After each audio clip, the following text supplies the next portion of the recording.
Alright, welcome in. I'm the Kodiak, and today I'm here to talk about the new coach, the new man on the Minnesota Vikings. You saw what this video is about. Kevin O'Connell is him.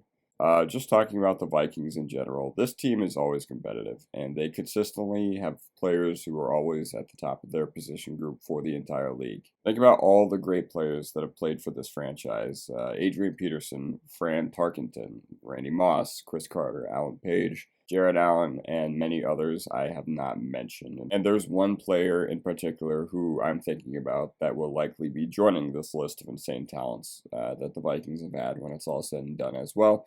But more on this guy later. This team has a laundry list of players who were just amazing talents, and unfortunately, the identity of this team and this franchise for a very, very long time has been that they have a reputation of crumbling when it matters most. And you don't forget about this either. The Vikings have a gigantic fan base, and I know 4 people who are Vikings fans that have almost zero geographical ties to Minnesota at all, yet they bleed purple and gold.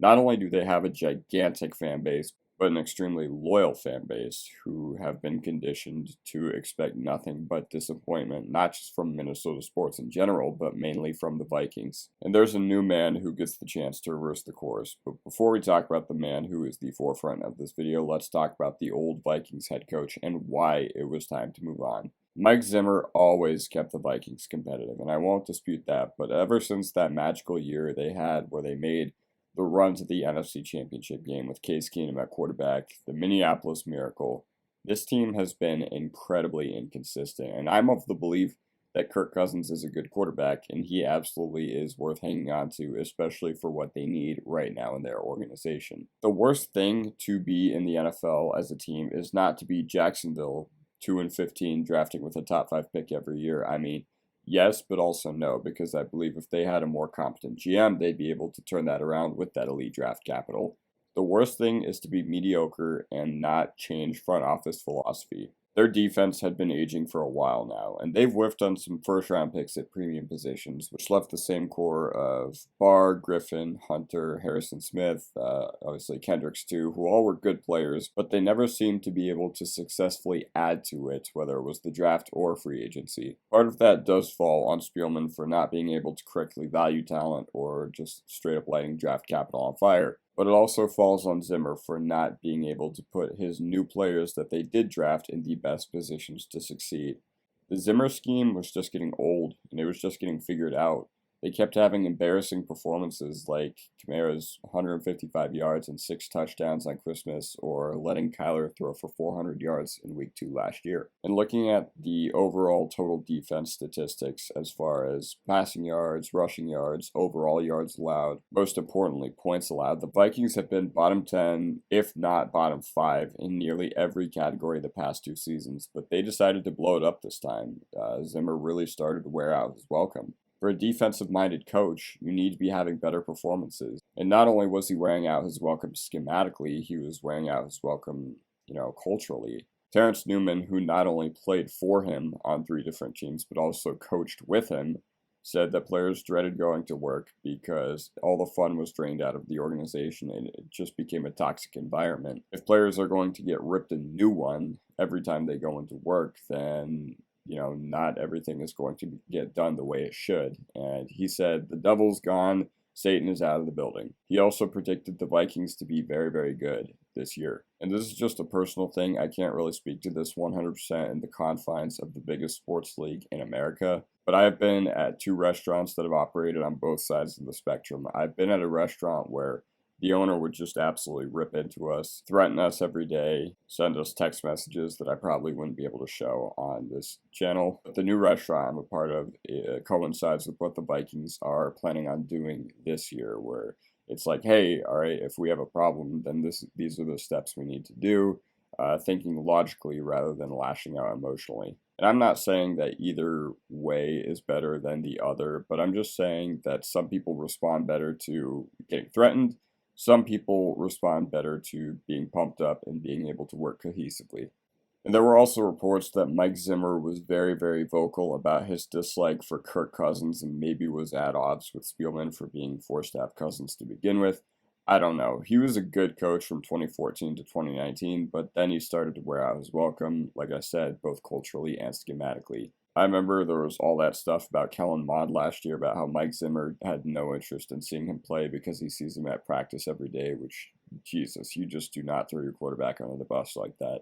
And he was also publicly dissing his players that refused to get vaccinated. I mean, that's a personal choice. It's way too controversial for me to talk about on this channel, but that's how he decided to run his team. Yeah, so Ziggy Wolf fires Spielman and Zimmer on the same day last January. We had a pretty good idea, if you were around November, December last year, that this would happen. And Wolf hired Kwesi Adolfo-Mensah to lead the head coaching search. And there were a few reports about who the finalists for this position were outside of Kevin O'Connell.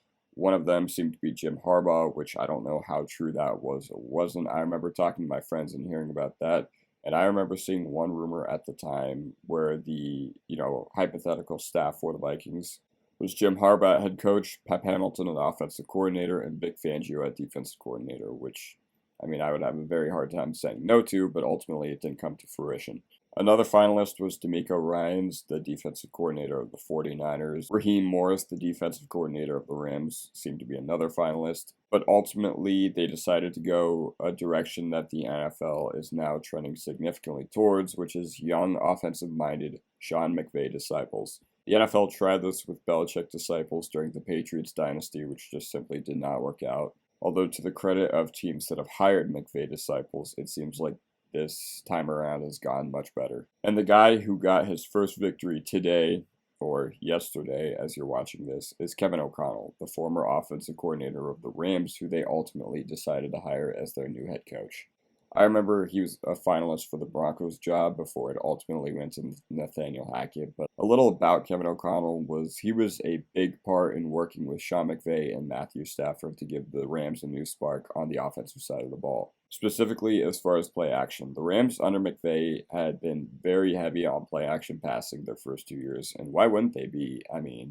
It did them pretty well. They literally took the league by storm in 2017 and 2018. But defenses adjusted in 2019 and 2020, and it seemed like what had made the Rams great eventually had an element of predictability. Now, I know when Jared Goff is your quarterback, there's only so much you can do as far as schematics and the X's and O's of football.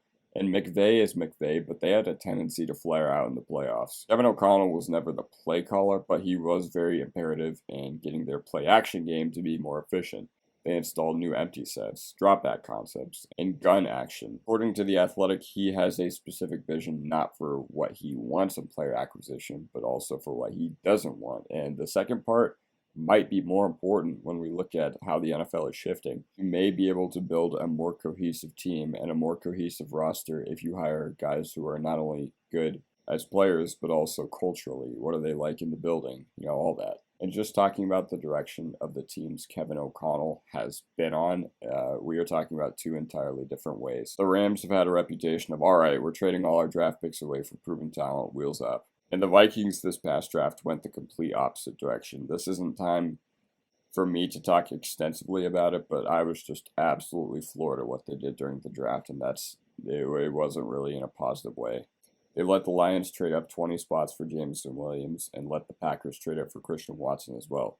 They traded back a bunch during the draft, and we are never going to hear the end of this. They traded back with two rivals. If you see Jameson Williams or Christian Watson just absolutely torching the Vikings secondary in the future, Adolfo-Mensah is going to have some explaining to do. But regardless, what they did yesterday against the Packers was exciting. It showcased a new era of offense in Minnesota, and there's one guy I should have talked about more during this video, but I've kind of disregarded him.